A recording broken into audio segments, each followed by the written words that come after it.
So today we'll be taking a look at several new reports and rumors that are continuing to pour out about Bray Wyatt, as well as some other stories with Paige and Adam Cole. For today's question of the day, where do you think is the best landing spot for Bray Wyatt? Bray Wyatt was of course released from WWE earlier this week in a move that completely left fans both stunned and hurt. As everyone knows by now, it feels like superstars are being cut on a weekly basis. But the release of Bray Wyatt was the biggest, most unexpected release we've seen in a really long time. USA Network and Fox were reportedly very upset and scared considering top stars are now being let go. The reason that was reportedly given to Bray Wyatt for his release was budget cuts. But obviously that explanation didn't seem to make sense and sit well with fans. And according to new reports, other WWE superstars in the locker room weren't buying it either. It appears that other WWE superstars believe that the reason for Bray Wyatt's release is much deeper than ordinary budget cuts. When you release some of your performance center talent, maybe some NXT talent, some bottom of the card talent that you never use, that could be passed up as budget cuts.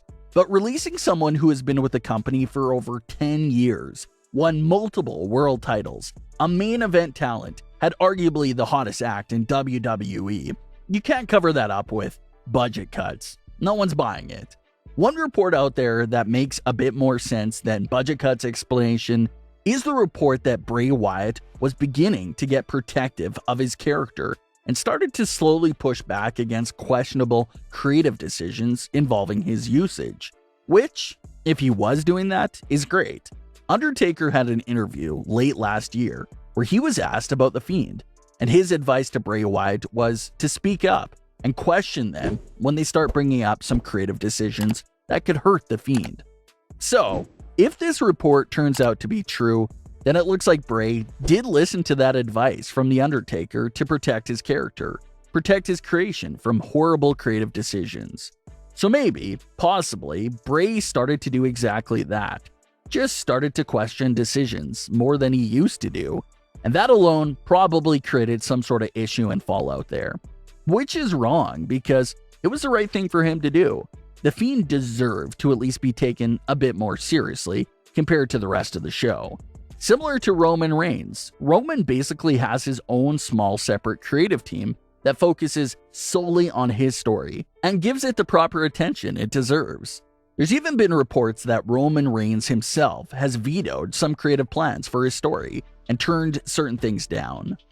Something like that is what Bray Wyatt should have had going for The Fiend over on Raw. Just a separate team and the ability to turn something down or suggest other ideas if he didn't like something. But according to this report, him becoming protective of the character was something that they didn't like. Probably saw it as being problematic.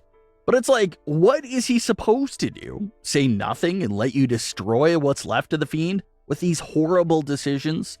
It's hard to tell what they really wanted from him.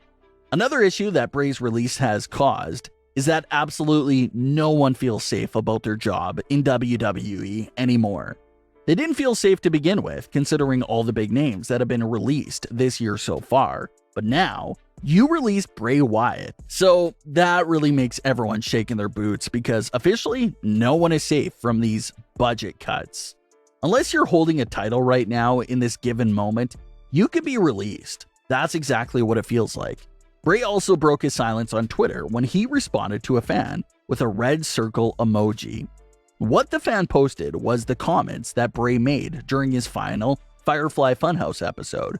Bray had this to say what turned out to be the final edition of the Firefly Funhouse.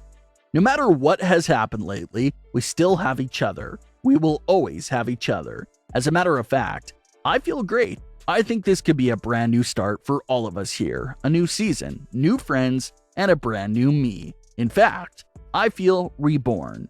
That's right, ladies and gentlemen, everything will be fine because he will return. He shall return. The Funhouse will be big. It will be bad. It will be strong. See ya. So when you go back and hear those words now, it does sound like it could have been a reference of some sort of foreshadowing his WWE release.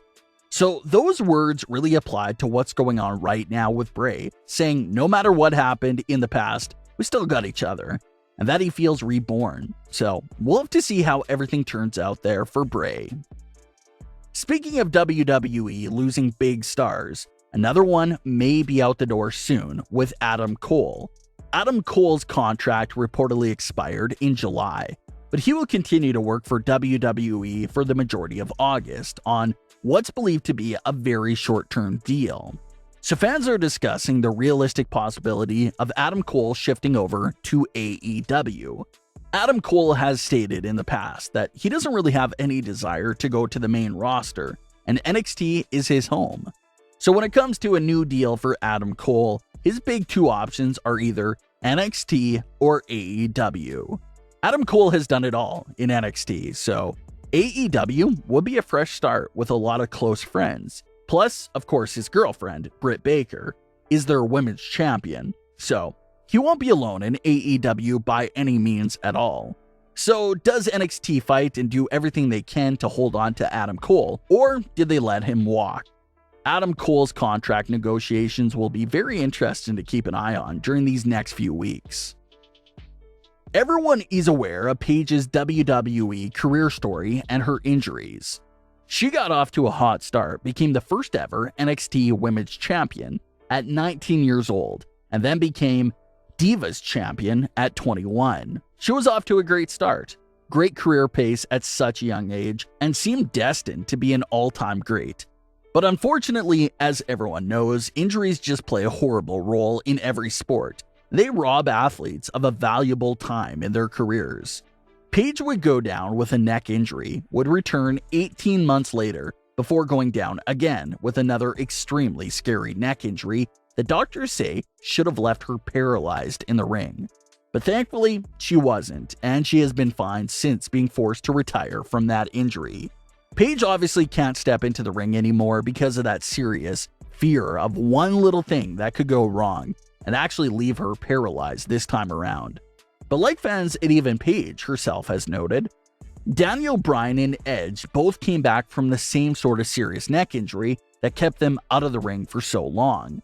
And considering Paige's injury happened at such a young age, it does give her more time to heal and recover and still come back at an early age than Edge and Daniel Bryan did.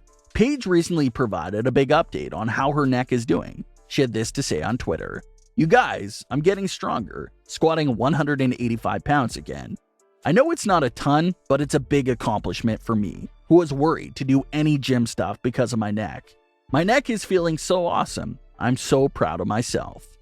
So a big accomplishment and big news there for Paige. Great sign that her neck is starting to feel much better. Does this mean anything for an in-ring return?